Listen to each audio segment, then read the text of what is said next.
গল্পের শুরুতে আমরা অ্যানিকে দেখতে পাই। অ্যানি তখন ওর মায়ের সঙ্গে অন্য একটি শহরে যাচ্ছিল। আসলে অ্যানির বাবা মারা গিয়েছে, আর ওর মায়ের সঙ্গে অন্য একটি লোকের অ্যাফেয়ার চলছে। তাই তো অ্যানির মা ওই লোকটিকে বিয়ে করতেই নতুন শহরে যাচ্ছে। অ্যানি তখন একটু ঘুমানোর চেষ্টা করে, কিন্তু এই ছেলেটি তখন গেম খেলছিল, যার আওয়াজে অ্যানির ঘুম ভেঙে যায়। এর নাম হলো জিন। জিন যখন বুঝতে পারে যে ওর জন্য অ্যানির ঘুম ভেঙে গিয়েছে, তখন সে গেম খেলা বন্ধ করে দেয়। আর পুরোটা সময় জিন অ্যানির দিকে তাকিয়ে থাকে। তো এই স্টেশনে অ্যানি আর ওর মা নেমে যাবে। অ্যানি যখন যাচ্ছিল তখন ধাক্কা লেগে যাওয়ার কারণে সে জিনের অনেকটাই কাছে চলে আসে। দুজনের আই কন্ট্যাক্ট হয়, আর ওরা তখন একে অপরের দিকে অনেকক্ষণ তাকিয়ে থাকে। অ্যানির মা তখন অ্যানিকে তাড়া দেয় যে জলদি নামো। অ্যানি যখন জিনের কাছ থেকে সরে যাচ্ছিল তখন সে বুঝতে পারে যে ওর চুল জিনের জামার বোতামের সঙ্গে আটকে গিয়েছে। এতে অ্যানি তখন তাড়াহুড়োর চক্করে জিনের বোতাম ছিঁড়ে ফেলে। এর জন্য অ্যানি ওকে সরি বলে চলে যায়, কিন্তু জিন একটিও কথা বলে না। সে তো অ্যানিকে দেখতেই ব্যস্ত ছিল। পরের দিন অ্যানি এই শহরের নতুন একটি ইউনিভার্সিটিতে অ্যাডমিশন নেয়। এটা হলো ক্লাস মনিটর, নাম মাইক। অ্যানি যখন মাইকের সঙ্গে যাচ্ছিল তখন সে ওখানে জিনকে দেখে অবাক হয়। অ্যানি বুঝতে পারে যে জিনও তবে এই কলেজেই পড়ে। জিনের অ্যাটেনশন নেওয়ার জন্য অ্যানি তখন ওর এই বই ফেলে দেয়। এতে জিন ওর বই তুলেও দেয়। এই চক্করে অ্যানি জিনের সঙ্গে কথা বলার চেষ্টা করে, যেটা মাইকের একদমই সহ্য হয় না। সে বলে, তুমি লাইব্রেরির এখানে কি করো? তুমি তো কখনোই পড়াশোনা করো না। এর উত্তরে জিন বলে যে তুমি ক্লাস মনিটর হতে পারো, কিন্তু এটা ক্লাস না, তাই আমি মোটেও তোমার প্রশ্নের উত্তর দেব না। এই বলে জিন তখন অ্যানির সঙ্গে পরিচয় হয়। এটা দেখে মাইক তখন বাহানা দিয়ে অ্যানিকে নিয়ে চলে যায় আর বলে যে জিনের কাছ থেকে দূরে থেকো, ও মোটেও ভালো ছেলে না, অনেক খারাপ ছেলে। কিন্তু অ্যানির এটা মনে হয় না, কারণ প্রথম দেখাতেই সে জিনের ওপরে ক্রাশ খেয়েছে। রাতের বেলায় অ্যানি মার্কেটে যাচ্ছিল, তখন সে ওখানে জিনকে দেখতে পায়। জিনের সঙ্গে কথা বলার জন্য অ্যানি তখন নিজের ছাতা ফেলে দিয়ে ভেতরে চলে যায়। এরপর জিনকে দেখে সে এমন ভাব করে যেন ওদের অ্যাক্সিডেন্টলি দেখা হলো। জিন তখন প্রশ্ন করে যে এত রাতে তুমি এখানে কি করো? অ্যানি বলে, প্রয়োজনীয় কিছু জিনিস কিনতে এসেছি। জিন বলে, কিন্তু এত রাতে তোমার বাড়ি থেকে বের হওয়া উচিত হয়নি, জায়গাটা মোটেও ভালো না, তার উপর থেকে বৃষ্টি পড়ছে, তুমি ছাতা কেন আনোনি? অ্যানি কিছুই বলে না। এতে জিন তখন নিজের ছাতা অ্যানিকে দিয়ে নিজে বৃষ্টিতে ভিজতে ভিজতে চলে যায়। এটা দেখে অ্যানির মুড খারাপ হয়ে যায়, কারণ সে ভেবেছিল যে ছাতার বাহানায় সে আর জিন একসঙ্গে বাড়ি যাবে, কিন্তু জিন ওকে কোনো সুযোগই দিল না। তাই অ্যানি মন খারাপ করে চলে যায়। পরের দিন অ্যানি কোথাও একটা যাচ্ছিল, তখন সে ওখানে জিন আর একটি মেয়েকে দেখতে পায়।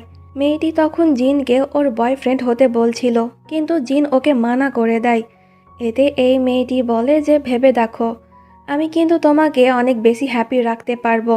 জিন বলে, কিন্তু তোমার বডির উপরে আমার কোনো আগ্রহ নেই, বাট যদি তুমি তোমার বডি বিক্রি করতে চাও তাহলে হোটেল রুমে চলে যাও, ওখানে তুমি অনেক কাস্টমার পেয়ে যাবে।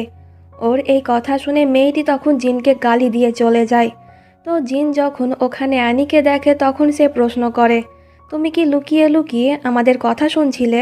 অ্যানি বলে, এমন কিছুই না, আমি তো এই দিক দিয়ে যাচ্ছিলাম। তখন অ্যানির হাত থেকে সিগারেটের প্যাকেট পড়ে যায়। জিন প্রশ্ন করে, তুমি কি স্মোক করো?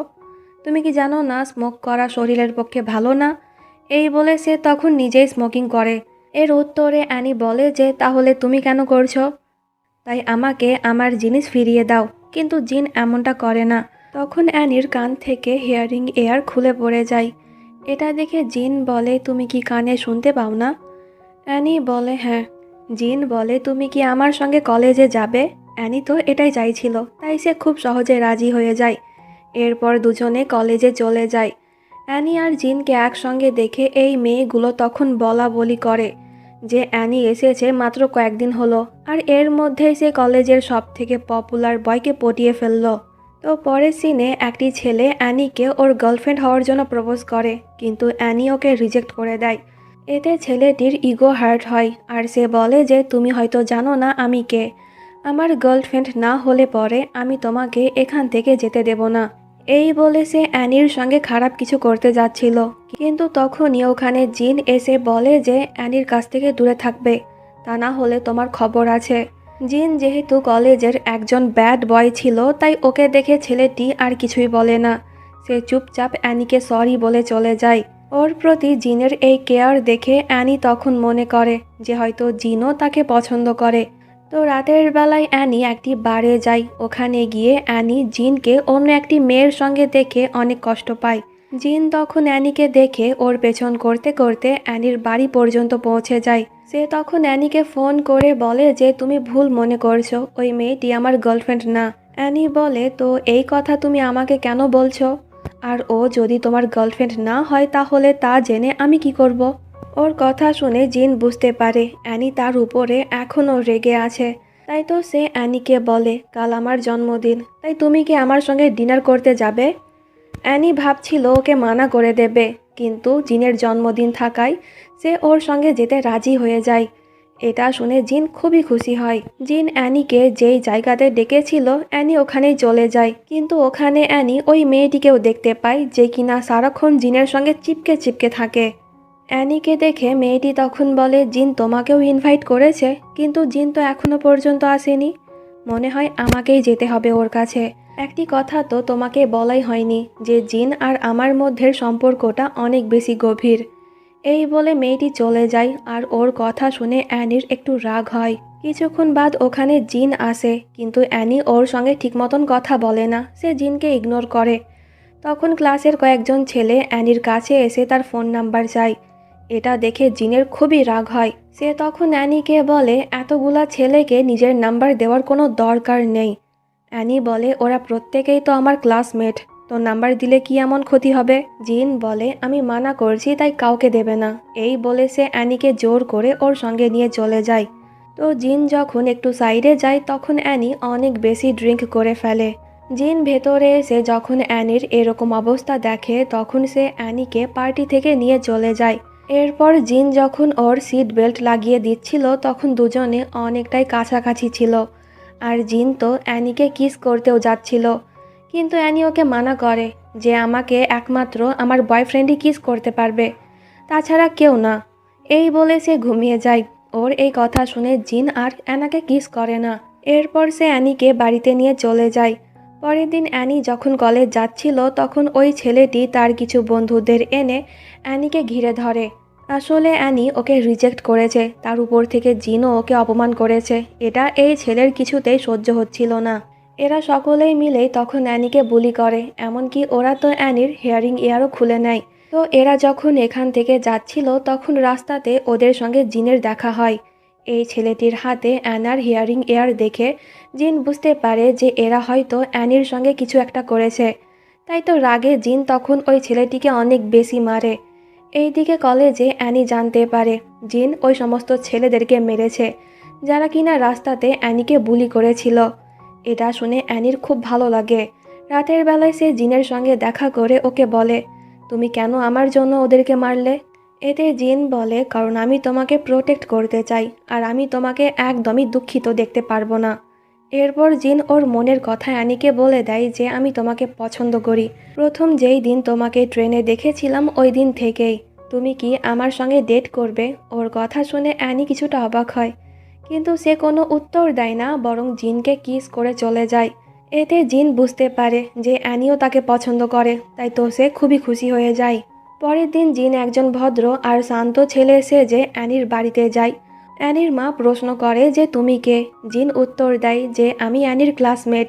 অ্যানির বই আমার কাছে ছিল, তাই তো ওটা ফিরিয়ে দিতে এসেছি। ঠিক তখনই ওখানে অ্যানি আসে। জিনকে এখানে দেখে অ্যানি অনেকটাই অবাক হয়। অ্যানির মা তখন জিনকে বলে, তুমি প্রথমবার আমাদের বাড়িতে এসেছো, তাই খাবার খেয়ে যাবে। এতে জিন খুব সহজেই রাজি হয়ে যায়। অ্যানি জিনকে প্রশ্ন করে যে তুমি এখানে কি করো? জিন বলে, আমি তোমাকে খুব মিস করছিলাম, তাই তো তোমাকে দেখতে চলে এলাম। ওর কথা শুনে অ্যানি তখন একটু ব্লাশ করে। তখন জিন বাহানা দেয় যে আমার চোখে মনে হয় কিছু পড়ে গিয়েছে।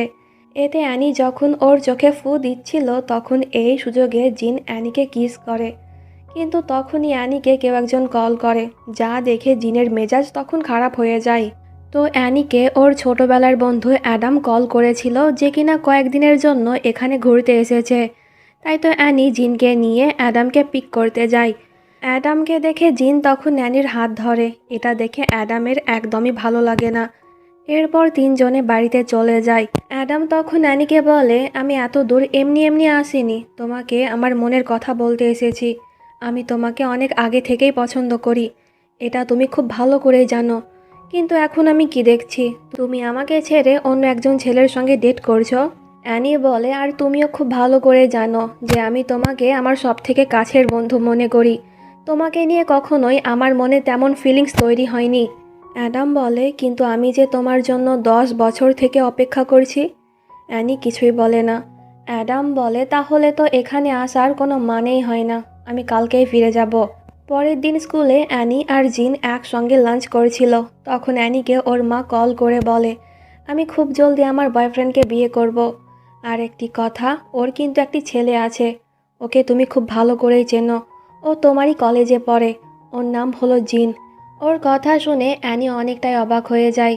যাকে সে পছন্দ করে কয়েকদিন বাদ সে ওর সৎ ভাই হয়ে যাবে। তখন ওখানে জিন আসে। অ্যানিকে চিন্তিত দেখে জিন প্রশ্ন করে যে কি হয়েছে, কিন্তু অ্যানি ওকে কিছু না বলেই চলে যায়। বাড়িতে যাওয়ার পর জিন ওর মায়ের কাছ থেকে জানতে পারে যে ওর বাবা দ্বিতীয় বিয়ে করছে। যে করে হোক ওদের বিয়ে আটকাতে হবে, তা না হলে তুমি কোম্পানির কোনো শেয়ার পাবে না। জিন বলে, বাবা যা ইচ্ছে করুক, আমার এতে কোনো যায় আসে না। এতে ওর মা বলে, কিন্তু তোমার বাবা যেই মহিলাকে বিয়ে করছে ওই মহিলা অ্যানির মা। এটা শুনে জিন অনেক বেশি অবাক হয়ে যায়। জিন বলে, বাবার সঙ্গে বদলা নেওয়ার জন্য তুমি আমাকে মিথ্যে কথা বলছো, তাই না? জিনের মা বলে যে না, অ্যানি কিন্তু আগে থেকেই এই কথাটি জানে, কিন্তু সে তোমাকে বলেনি। এতদিন অ্যানি তোমাকে ইউজ করেছে। এটা শুনে জিন আরও অবাক হয়। সে তখনই অ্যানিকে কল করে, কিন্তু অ্যানি ফোন রিসিভ করে না। এতে জিন বুঝতে পারে যে ওর মা যা বলল তা সবই সত্যি কথা ছিল। পরের দিন জিন ওর বাবার কথা মতন ওর নতুন মা আর নতুন সৎ বোনের সঙ্গে দেখা করতে যায়।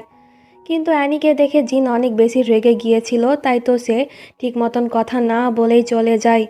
পরের সিনে জিন অ্যানিকে প্রশ্ন করে, তুমি আমার সঙ্গে কেন এমনটা করলে? অ্যানি বলে, তুমি কিসের কথা বলছো, আমি তো কিছুই বুঝতে পারছি না। জিন বলে, নাটক বন্ধ করো, তুমি জানতে যে আমার বাবা আর তোমার মায়ের মধ্যে সম্পর্ক আছে, তবুও তুমি কেন আমার কাছে এলে, আমাকে তোমার প্রেমে পড়তে বাধ্য করলে? অ্যানি বলে, আমার মা আর তোমার বাবার বিয়ে আটকানোর জন্যই আমি এমনটা করেছিলাম। জিন বলে, এর মানে ওই সব কিছু নাটক ছিল? আমাকে নিয়ে তোমার মনে কি কোনো ফিলিংস নেই? অ্যানি বলে যে না, নেই। ওর কথা শুনে জিনের মন ভেঙে যায়, তাই তো সে আর কিছু না বলে ওখান থেকে চলে যায়। পরের দিন অ্যানি ওর মায়ের সঙ্গে সমস্ত সম্পর্ক শেষ করে দিয়ে হোস্টেল রুমে থাকা শুরু করে। এটা যখন জিন জানতে পারে তখনই সে অ্যানির সঙ্গে দেখা করতে চলে যায়। অ্যানি বলে, তুমি এখানে কেন? আমি তো তোমাকে বলেছি যে আমি তোমাকে পছন্দ করি না, তাহলে কেন আমাকে বিরক্ত করছো? তখন অ্যানি বুঝতে পারে যে এই দিকে ওর রুমমেটরা আসছে, তাই তো সে জিনকে লুকিয়ে রাখে আর বলে যে জলদি এখান থেকে চলে যাও, যদি ওরা তোমাকে দেখে ফেলে তাহলে আমাকে হোস্টেল থেকে বার করে দেবে। জিন বলে, আমি তো এটাই চাই, তোমাকে যেন হোস্টেল থেকে বার করে দেওয়া হোক। এরপর আমি তোমাকে আমার বাড়িতে নিয়ে যাব আর ওখানে আমরা দুজনে একসঙ্গে থাকব। অ্যানি বলে, কিন্তু আমি তোমার সঙ্গে যাব না, কারণ আমি তোমাকে পছন্দই করি না। জিন বলে, আমি জানি যে তুমি রাগে এই কথাগুলো বলছো, আমিও কিন্তু আমার বাবার সঙ্গে সমস্ত সম্পর্ক শেষ করে দিয়েছি, তাই তুমি চাইলে আমরা দুজনে আবারও এক হতে পারি। অ্যানি বলে, কিন্তু আমি তো তোমাকে ভালোই বাসি না, তাহলে কেন তোমার সঙ্গে থাকবো? ওর এই কথা শুনে জিন অনেক বেশি কষ্ট পায়। তখন রুম থেকে অ্যানির ক্লাসমেটরাও চলে গিয়েছিল, তাই জিনও চলে যায়। পরের দিন অ্যানিকে জিনের এক ফ্রেন্ড কল করে বলে যে জিনের অ্যাক্সিডেন্ট হয়েছে। এটা শুনে অ্যানি অনেক বেশি ঘাবড়ে যায় আর সে তখনই জিনের সঙ্গে দেখা করতে হসপিটালে চলে যায়। কিন্তু ওখানে গিয়ে অ্যানি দেখে যে জিনের কিছুই হয়নি, সে ঠিক আছে। জিন বলে, আমি জানতাম তুমি আসবে, কারণ তুমি আমাকে নিয়ে ভাবো, চিন্তা করো আর আমাকে পছন্দও করো, কিন্তু স্বীকার করছো না। তাই তো এটা জানার জন্যই আমি নাটক করছিলাম। এখন তো তোমাকে মানতেই হবে যে তুমিও আমাকে ভালোবাসো, তাই তো আমার অ্যাক্সিডেন্টের কথা শুনে দৌড়ে আমার কাছে চলে এলে। এতে অ্যানি স্বীকার করে নেয় যে হ্যাঁ, আমিও তোমাকে ভালোবাসি, কিন্তু মায়ের জন্য আমি তোমার সঙ্গে এত খারাপ ব্যবহার করেছিলাম। জিন বলে, কিন্তু তোমার মা তো একবারও তোমার কথা চিন্তা করে না, তাহলে কেন তুমি তার কথা ভাবছো? এখন থেকে তোমার যা ইচ্ছে হবে তুমি তাই করবে, আমি সারাক্ষণ তোমার সঙ্গেই থাকবো। এই বলে সে তখন অ্যানির কপালে কিস করে। সিন কাট হয় আর পরের সিনে আমরা দেখি জিন অ্যানিকে ওর বাড়িতে এনেছে।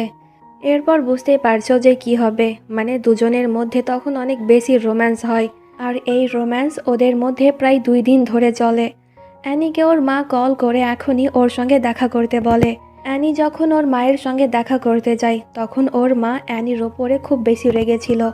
সে বলে, আমি তোমাকে মানা করেছিলাম জিনের সঙ্গে সম্পর্ক রাখতে, কিন্তু তুমি এখন ওর সঙ্গেই থাকতে শুরু করেছ।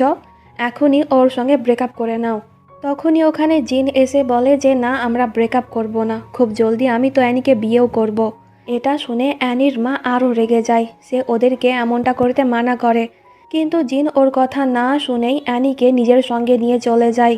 আর পরের দিনই ওরা বিয়ে করে ফেলে। বিয়ের কিছুদিন বাদ অ্যানি প্রেগনেন্ট হয়ে যায়। এটা জানতে পেরে জিন অনেক বেশি খুশি ছিল।